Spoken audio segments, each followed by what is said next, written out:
Hello everyone, welcome back for another YouTube video. Allincrypto here, and today we are going to be bringing up once again what we believe is one of the biggest opportunities that the cryptocurrency market right now is presenting, and we're talking about DePIN, which stands for Decentralized Physical Infrastructure.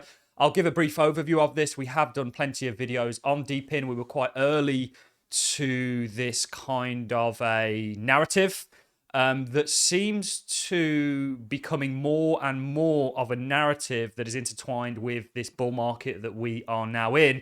And I think within this sector, you are going to have many altcoins that are going to do exceptionally well and likely outperform other sector and other categories within the cryptocurrency space. And you guys may be able to make some really good money as a result of this. So none of this is financial advice. This is just my own opinion. I have a number of DePIN plays in my portfolio. One that's about 580% up for me is Arweave. Arweave has been spectacular. It's a data storage, a decentralized data storage protocol. And there's a real need for decentralization in regards to the kind of infrastructure that the internet is built upon. So the internet is really a coalition of hardware and software that is facilitated or enabled as a result of the hardware. So what am I talking about? Well, I'm talking about things like data storage, cloud computing, network systems so that the internet can actually run. And kind of basically what I'm kind of talking about and what DePIN is it's a decentralized version of what is currently enabling the internet and this kind of digital world, connected world that we live in. And it's as important to decentralize the infrastructure that the internet is built on as it is potentially money. You know, the narrative is, Bitcoin came about to really, or certainly started this way, to decentralize money. The people who control the money really control the world. If you look at many religious texts out there or historical books, you'll see the kind of money manipulators pop up throughout history. It was kind of one of the only times Jesus ever got really peed off in the Bible, when he sort of drove the money manipulators from the temple.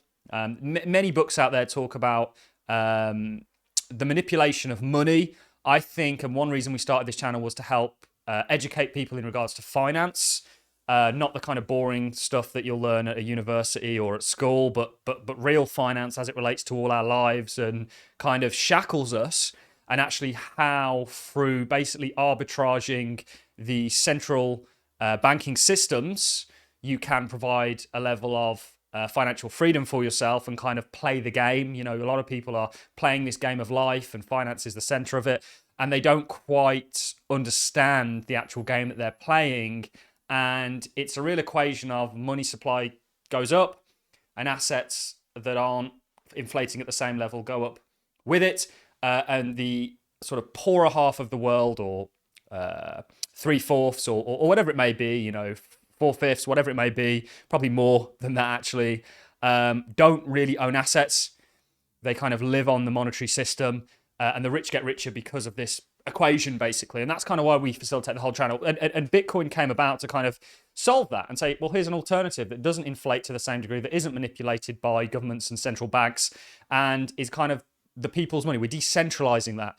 Now, decentralized physical infrastructure is doing the same thing, but for the infrastructure that is facilitating the internet, which is going to become, it already is an integral part of all our lives, but is going to become even more of one in this global digital world that we're moving towards. We've got so many videos that we want to do in regards to things like IoT, the Internet of Things, what the real metaverse is. People think it's a game. It's not. It's real life, but a digital version of it that's going to be facilitated through physical infrastructure, the Internet of Things, the tokenization of everything, digital identity, CBDCs, all this kind of stuff. But we'll save that for another video. For the purpose of this video, we're going to be highlighting a narrative which is DePIN, that is as big potentially as decentralizing money. If you look at the world we're moving towards, I think it's one where we move towards a totally different economy. You've got many people out there like Yuval Harari, who is the kind of Klaus Schwab's henchman, that talk about this new world that we're moving towards, a digital world where you've got things like UBI, and it puts a real slant on the economy and maybe the actual role of money itself and the value behind it, and the kind of what would be the right word here? Use of it is different. And then what becomes of importance? Well, if it's a digital world that's facilitated by the internet and AI replaces jobs and things like this, it's a kind of different economy that we're moving towards. And if that new world that we're moving towards is owned by essentially three companies, which the physical infrastructure of the internet currently is at the moment, and the majority of software that's run on the internet is, and all the AI systems are, that's a very dangerous world. And it's as dangerous as the world that Bitcoin sought to address, which is this world where an integral part of all our lives is basically controlled and manipulated by one entity. Yes, okay, maybe three entities more decentralized than one, but those three entities are kind of all in cahoots. They're all government in some way enabled or backed or facilitated. And there's a lot of power that gets derived from that. And what DeepIn is seeking to do is kind of democratize and decentralize the physical infrastructure that currently runs the digital world that we live in. And there's a huge narrative that goes with that, and thus a huge opportunity that is coming in the same way, or is here in the same way that Bitcoin really was the right side of a proliferation or a proliferating fiat system equation. You've got this. I don't want to go too complex with it, but DeepIn is going to be, in my opinion, one of the greatest opportunities that the cryptocurrency market presents itself. And through tokenization and a distributed ledger, you can actually enable and incentivize people to partake in a new kind of economy that is the economy of decentralized infrastructure. So things like cloud computing, which we know are going to become really important. If you look at what's happening with AI right now, AI is essentially enabled. AI is more of a software than a hardware being the actual computers, the CPUs and GPUs. AI is actually enabled by those, and you need a lot of them to kind of move into the world that we're going to, and to facilitate AI, which is coming, it's here.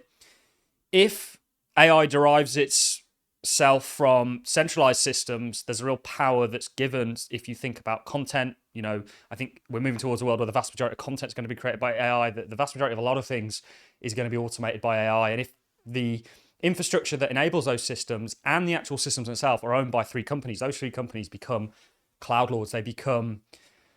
Many books being written about all this stuff, and it's fascinating. And DeepIn is a combatant of that, and it's a huge opportunity. And actually, we're just talking about the world generally right now, but even in the Web3 space, there's an irony between us looking to decentralize with distributed ledgers that have to be distributed by nature, some more than others, and there's lots of different metrics you can weigh them up by. But there's an irony between introducing these decentralized systems only then to rely on centralized systems to enable them. So the vast majority of dApps use either compute or data storage from the likes of Amazon, Google, or Microsoft. And that's ironic, I think, in some senses.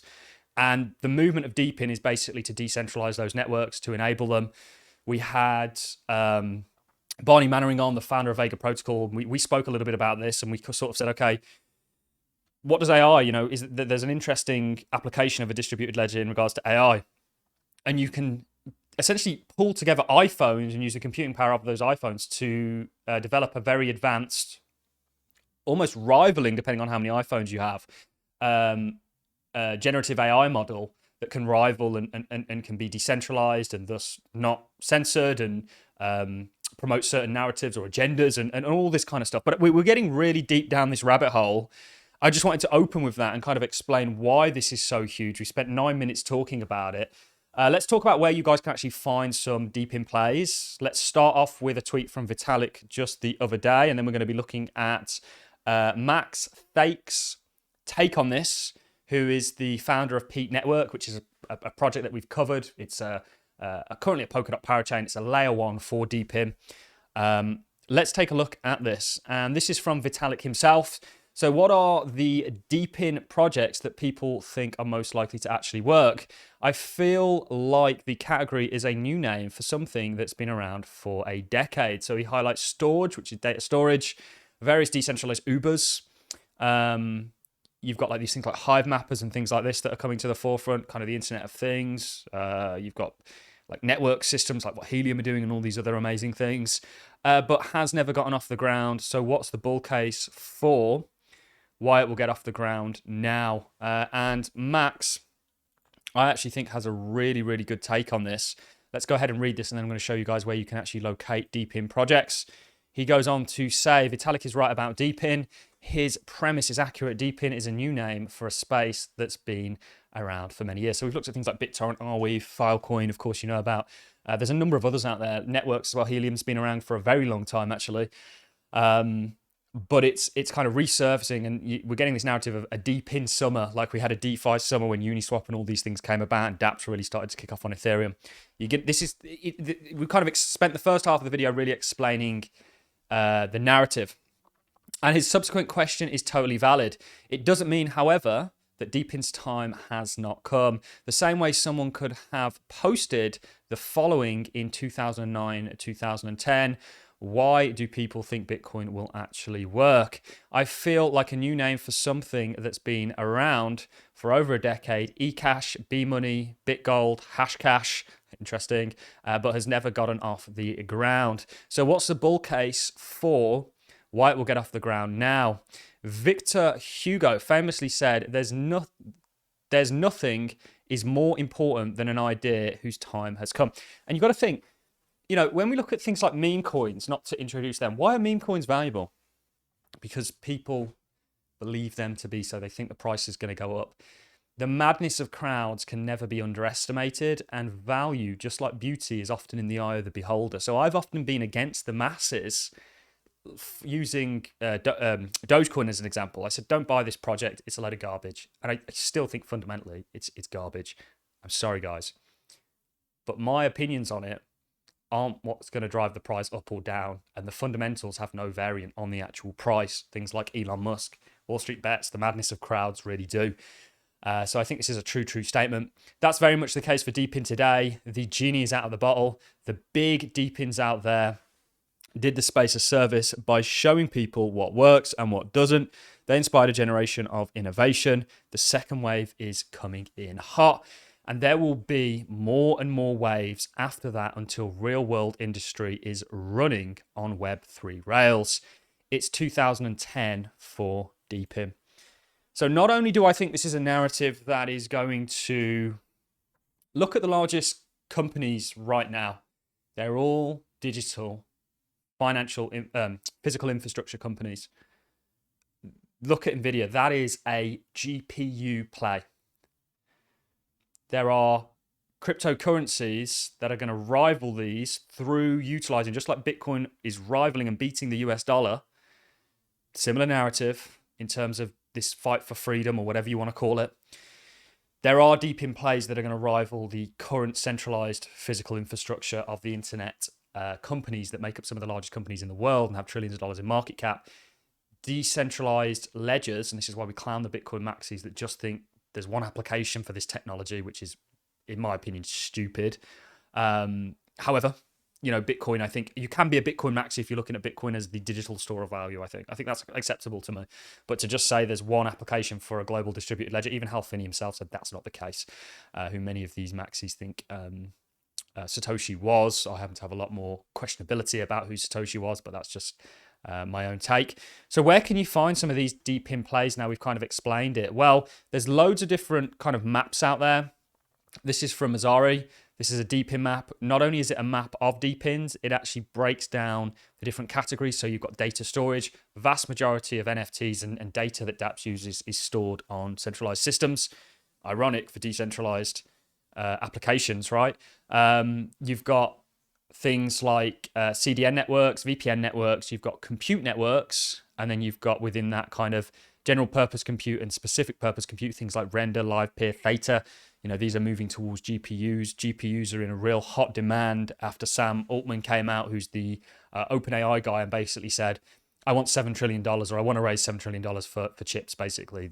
Compute, basically. You've got wireless networks, so things like Helium, World Mobile's in there, Nodal, which is another project building on top of Polkadot. And then you've got sensor networks. So kind of like mappers, if you will, and energy networks. There's also a really good tool from Messari that I'll leave a links to all this in the description, which is their kind of deep in ranking. And you can see at the top here, you've got Filecoin, you've got its market cap, what it does, BitTensor, TIA, Celestia, doing fantastic things like render, GPU, or markets, things like the graph, theta, Arweave, Fetch and Arweave have been doing insane for us. We're up 300, like I say, 500% on Arweave.